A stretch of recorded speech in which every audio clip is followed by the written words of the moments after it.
Before we get started, a quick word from our sponsor, Community Financial's President CEO Tansley Stern's podcast, Despite Impossible. Now on to the show. Studio Lounge interviews brought to you by Community Financial Credit Union. Hey everybody, Mike Lawson here with CUBroadcast. Welcome back to our continued coverage of the Closing the Equity Gap 2025 event here in beautiful Detroit, Michigan, where it's a balmy, 31 degrees outside? Pretty much, yeah. The sun's shining. The sun is shining out there. It feels like 35. Yes, but it looks like 75 if you're inside. Now, we'll leave that stuff to the Weather Channel. We are at this wonderful event featuring some amazing women leaders, not only in the credit union industry, but outside the industry as well. But we want to talk with one of them that's in the industry, Linda Armyn from Bethpage Federal Credit Union. Linda, how are you? I'm terrific. How are you? Doing great. Better now that you're here. Me too. Yeah. So what brings you here? So I was invited to come and speak about closing the equity gap. Yep. And at Bethpage, we had started a movement branding campaign about a year ago. Feels like a year ago. We started working on it a year ago, but we launched it in October, at the very end of October. Okay. And it's called Money Like a Woman. Okay. And it's about celebrating all the wonderful, positive things that women bring to the table, whether it's at home, at work, or in the community. Okay. And it puts women up on a pedestal. Not saying better than, worse than. We're not fixing anybody. We're just celebrating. And it's been really amazing. We've touched a lot of people with this campaign, and we've put some critical assets out there, like putting our money where our mouth is, so to speak, literally, supporting women-owned businesses, supporting corporate professionals, educating young women, young professionals, young girls. Even more important, and helping to make the world a little bit more equitable, one member at a time. I love it. I'm glad I asked. So obviously you're going to be one of the featured panelists on stage, and you're going to be talking about this, I assume, I am. right? Yeah, okay. I am. Oh, actually, do you have any, just real quickly here, do you have any, impact or any results from that so far? I'm very curious. It's pretty interesting. So we've had some really touching stories and situations that have happened, but the results are great. We launched this thing at the very end of October. We've had 50 million views to the anthem video.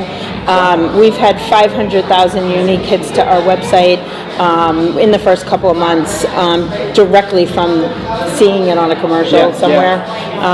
We've increased deposits and loans, so it is translating into results, which is even nicer. But we've had touching stories too. So I had a gentleman come in and he said, to one of the branches, and he said, I've been thinking about moving some money over from Citibank, and they said, oh, great. And he said, and I've been hemming and hawing, but I saw your commercial. Okay. And I have a single daughter that has children who works hard every day, and because of your commercial, I like an organization that supports women, and I'm going to bring over $1 million in CDs. What?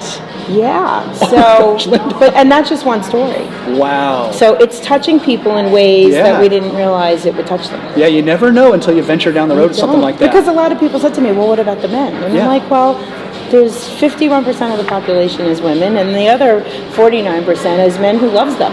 Exactly. I said, so we're celebrating really everybody. Exactly. And the example you just gave was as a gentleman. Yeah. So looking out for his daughter. Oh my gosh. So wonderful. So we're definitely touching lives, which is what credit unions are supposed to do. Yeah, for sure.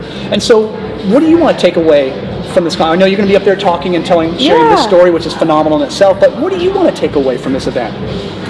So, I think this whole event is like the spirit of what we're trying to achieve, which is building awareness that women bring a lot to the table. And while the equity gap closes, from the pay gap perspective, it's closed a lot. Still got room to go. But it's closed a lot. But there's still so many different things that happen where the time gap, right? There's an invisible time gap because women have to multitask. They might be still raising a family, helping their parents, doing a job, and building that awareness that families now are partnerships. It's not the old-fashioned way where one person stayed home and one person did this, and it's this huge collaboration to keep things moving forward, right? Yeah. And men don't do the traditional roles all the time, and women don't do the traditional roles all the time. And having conversations like this just brings it to the forefront that it truly does take a village, and you can collaborate together, and it doesn't have to be men versus women. Right. It could be men and women together. Exactly. Couldn't have said it better myself. So, but you said it wonderfully. Probably too long. No. So, and talking about the equity part of it, I mean, what else can we as an industry, as a credit union industry, do to maybe even spark some ideas in other industries to really keep closing this equity? So I think it's a couple of things, right? I think,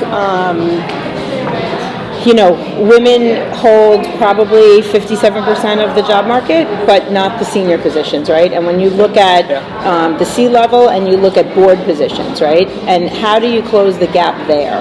And I think board positions are key. So if you look at Fortune 500 companies, 11% of the CEOs are women, but 30% are board members. And I think that's key because the more board members you put on, you're going to start hiring more women, of course. right? Yeah. And it's that mutual respect and saying it's okay.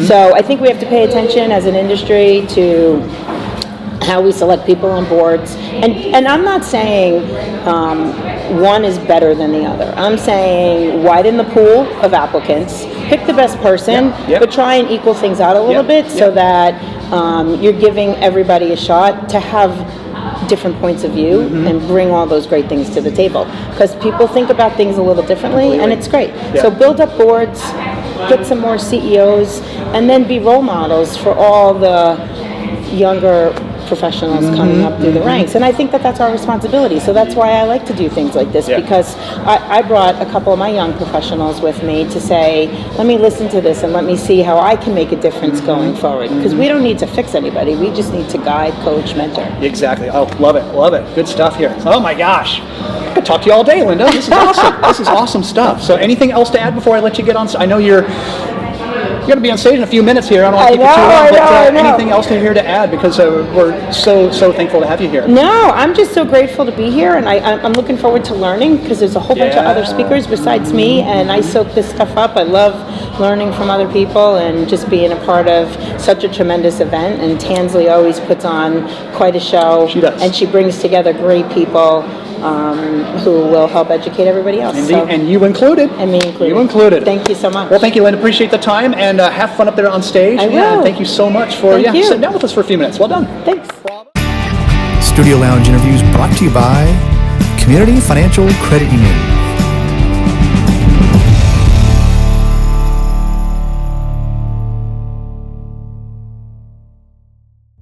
A quick word from our sponsor, Community Financial's present CEO, Tansley Stern's new podcast, Despite Impossible.